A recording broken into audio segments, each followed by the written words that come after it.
यानंतर कल्याणमधली बातमी आहे। धावत्या एक्सप्रेसमधून सोन्याची बॅग लंपास करण्यात आली आहे। व्यापाऱ्याची 5.5 कोटींच्या सोन्याची बॅग लंपास करण्यात आली आहे।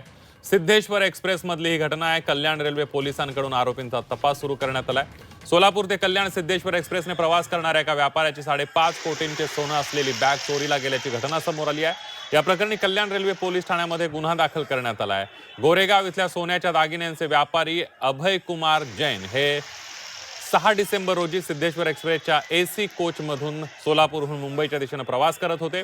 त्यांनी 5.5 कोटी किमतीचे सोन्याच्या दागिन्यांनी भरलेली बॅग लॉक करून कोच खाली ठेवली होती। प्रवासादरम्यान झोपलेल्या जैन यांना पहाटे गाडी कल्याण स्टेशनवर आल्यावर जाग आली। त्यांनी कोच खाली ठेवलेली सोन्याच्या दागिन्यांची बॅग घेण्याचा प्रयत्न केला, मात्र बॅग गायब होती। बॅग लंपास झाल्याचं कळताच अभय कुमार जैन यांना मोठा धक्का बसला। त्यांनी तत्काळ तिकीट तपासणीसाठी संपर्क साधत घडला प्रकार सांगितला। या प्रकरणी जैन यांनी कल्याण रेल्वे पोलीस ठाण्यात तक्रार दिली असून कल्याण रेल्वे पोलिसांकडून आरोपींचा शोध सुरू आहे।